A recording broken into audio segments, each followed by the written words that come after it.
May shot ka naman eh, no?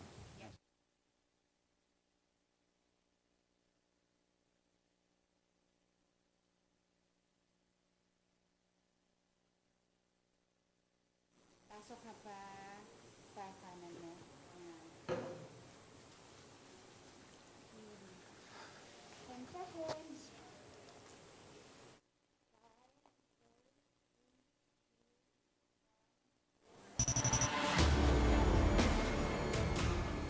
The IATF today acted on my recommendation to approve to open the vaccination program to the general population immediately and also to begin the inoculation of our 12 to 17 years old children against COVID-19 as a pilot in key cities starting October 15.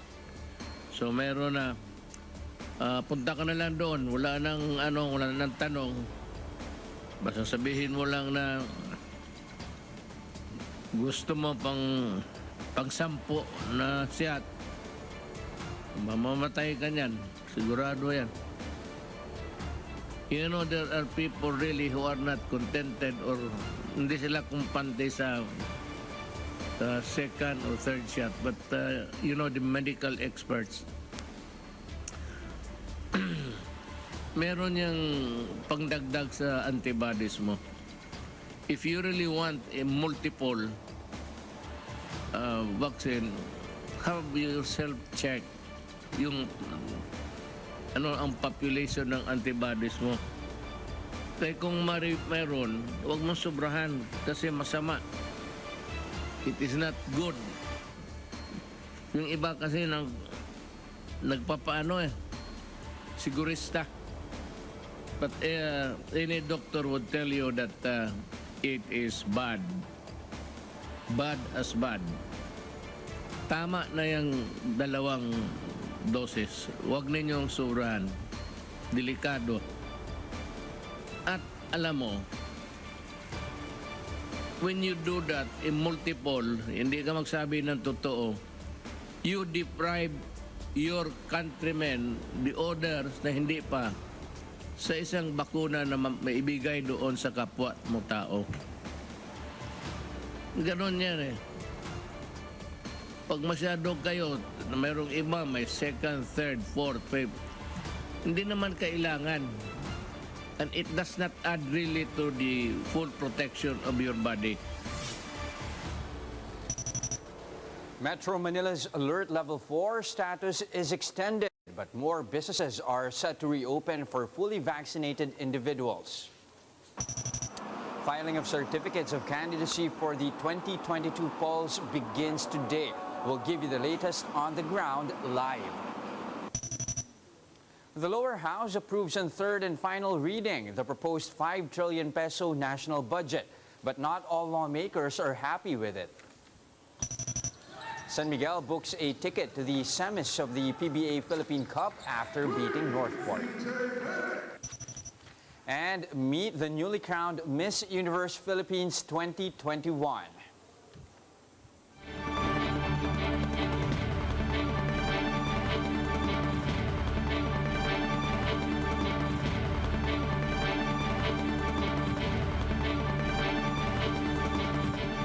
Focused and fearless. Here's everything you need to know as you jumpstart your day. I'm Jess De Los Santos. The pilot implementation of the alert level system is extended in Metro Manila until October 15.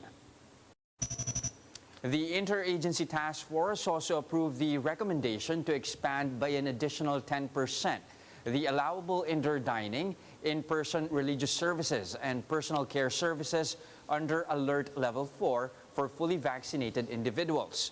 Gyms and fitness studios will also be allowed to reopen at a limited 20% capacity, provided that all gym workers and members are also fully vaccinated.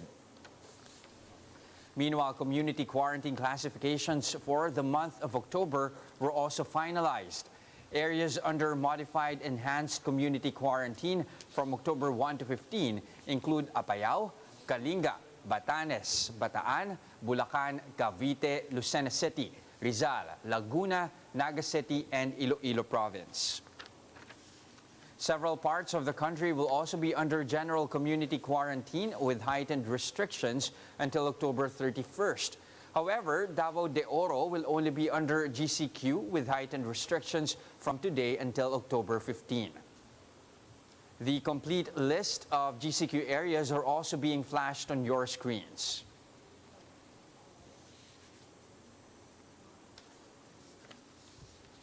The rest of the Philippines will be under modified general community quarantine.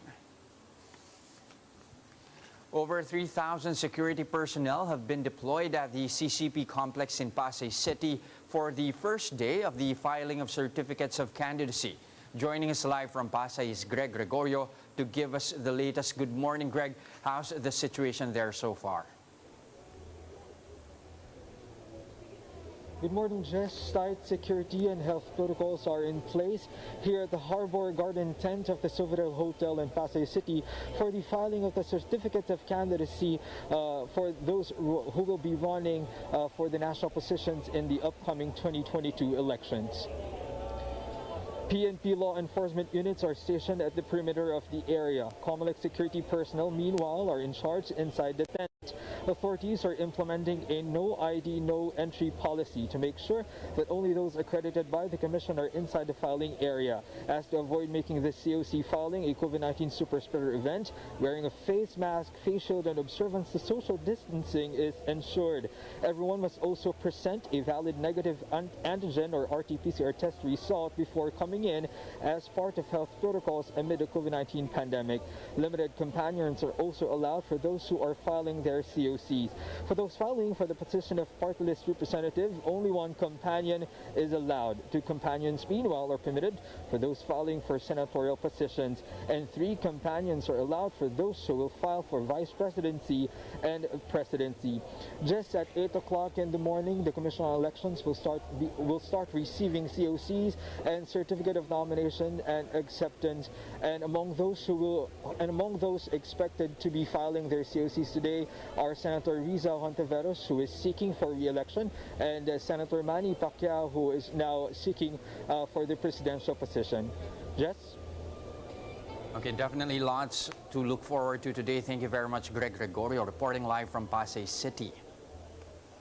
The 5 trillion peso national budget for 2022 has passed the House of Representatives.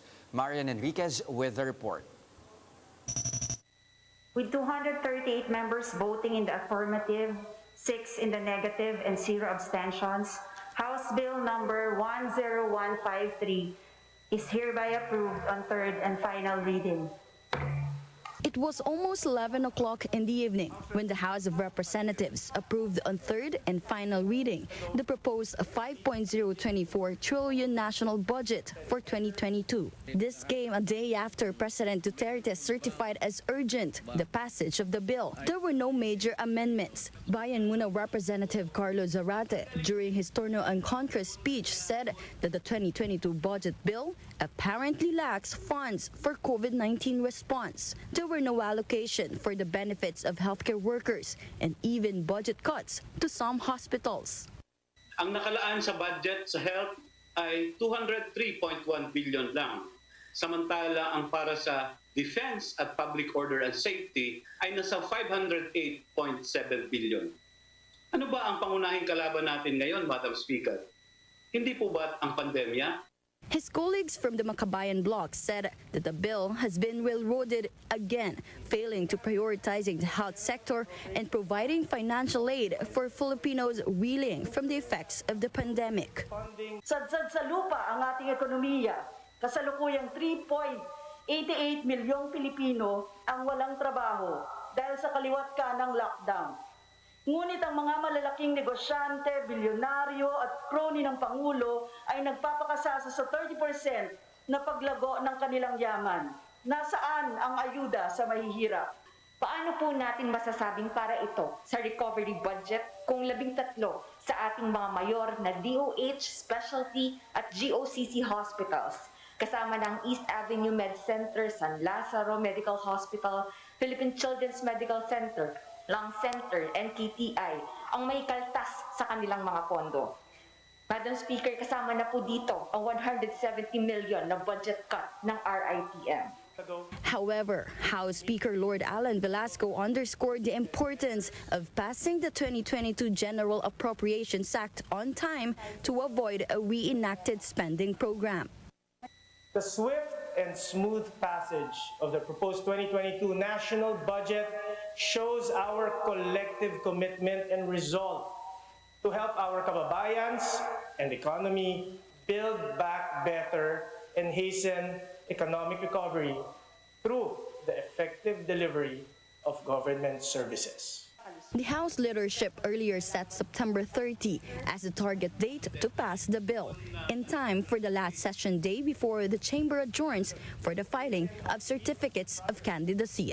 The session will resume on November 8. For News 5, Marian Enriquez, we are One News. President Duterte continues his attack against Senate Blue Ribbon Committee Chairman Dick Gordon. This time, he's asking the lawmaker to focus on paying his own kickback from the government rather than trying to find corruption where there is none. The president was referring to the 140 million pesos supposedly spent by the Subic Bay Metropolitan Authority while Gordon was its chairman. That includes 86 million pesos that Gordon spent, but subsequently disallowed by the Commission on Audit. What has come out in your investigation is that meron kang dinispalko na 86 billion out of the 146 na hiniram ninyo, 86% ang kinuha mo, o 86 billion. Yan ang totoo kasi natalo ka sa COA, nag-appeal ka, natalo ka, umabot ka ng Supreme Court, ngayon natalo ka, and the judgment is final and executory. Wala ka nang magawa dyan, kundi bayaran isa uli mo ang pera, Dick Gordon. Return the money. Duterte says it's clear that Gordon is trying to pin him and his cabinet secretaries in the Pharmaly controversy. But he said officials like Health Secretary Francisco Duque III and vaccine czar Carlito Galvez Jr. should be focused on the country's pandemic response. That's why the president is looking to formally bar cabinet members from attending the Senate's probe into the government's COVID-19 purchases. Kailangan ko yan sa COVID. Inuubos mo yung panahon nila. So tayo na mag-away. So ngayon, I'm sure that you will use your contempt powers. Hanggang dyan ka lang.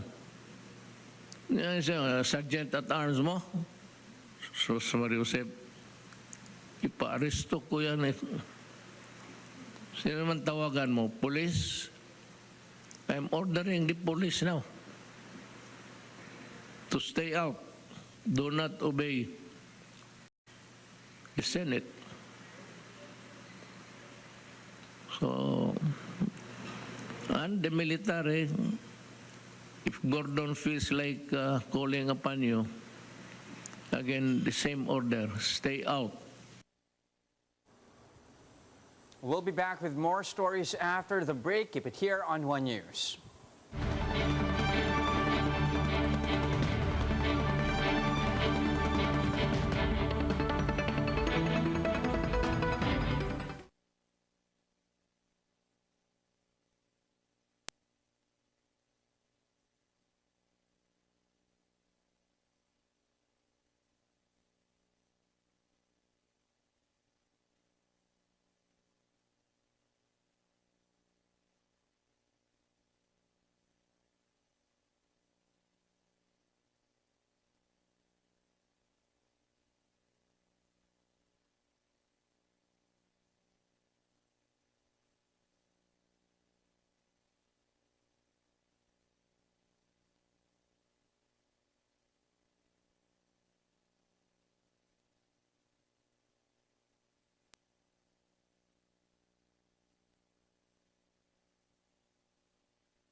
still watching One News Now. I'm Jess De Los Santos. This just in, Senator Manny Pacquiao is now on his way to file his certificate of candidacy. You're looking at live pictures courtesy of Senator Pacquiao's social media team. He's joined by his wife Jinky on their way to the CCP complex in Pasay. The senator will be running for president under PDP Laban. However, the COMELEC has yet to decide on the rift between his faction and that of Energy Secretary Al Cusis. Stay tuned here on One News for the latest on this developing story.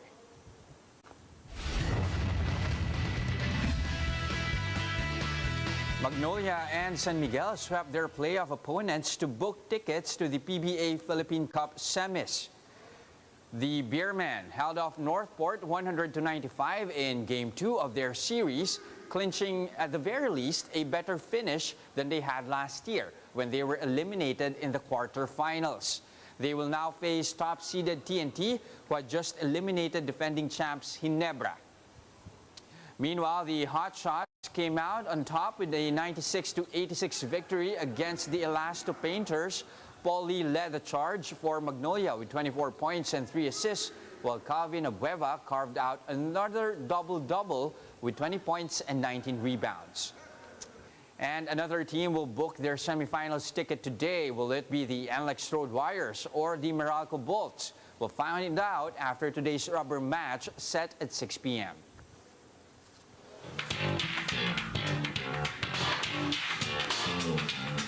Cebu City's Beatriz Luigi Gomez is Miss Universe Philippines 2021. Gomez makes history as the first openly gay queen to be crowned Miss Universe Philippines. Bea bested 27 other candidates on Thursday during the pageant's coronation night held at Panglao, Bohol. She is set to represent the country in this year's Miss Universe pageant that will be held in Israel in December. Taguig's Katrina Dimaranan won Miss Universe Philippines Tourism, while Cavite's Victoria Vincent bagged Miss Universe Philippines Charity.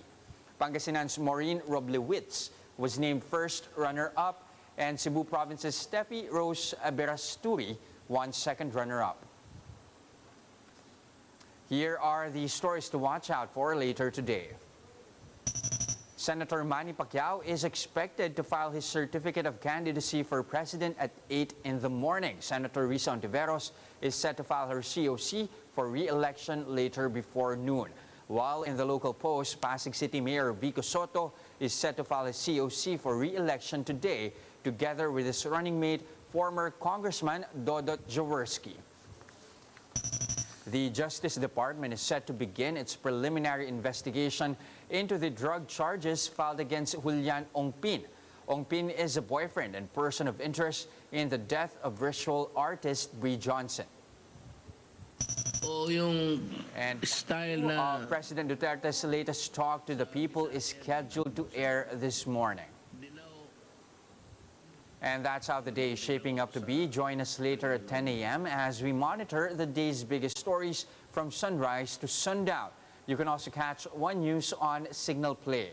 Register for a free account now at www.signalplay.com and stream One News live anytime, anywhere. I'm Jess De Los Santos. Mask on, wash hands and stay safe. Philippines, we are One News.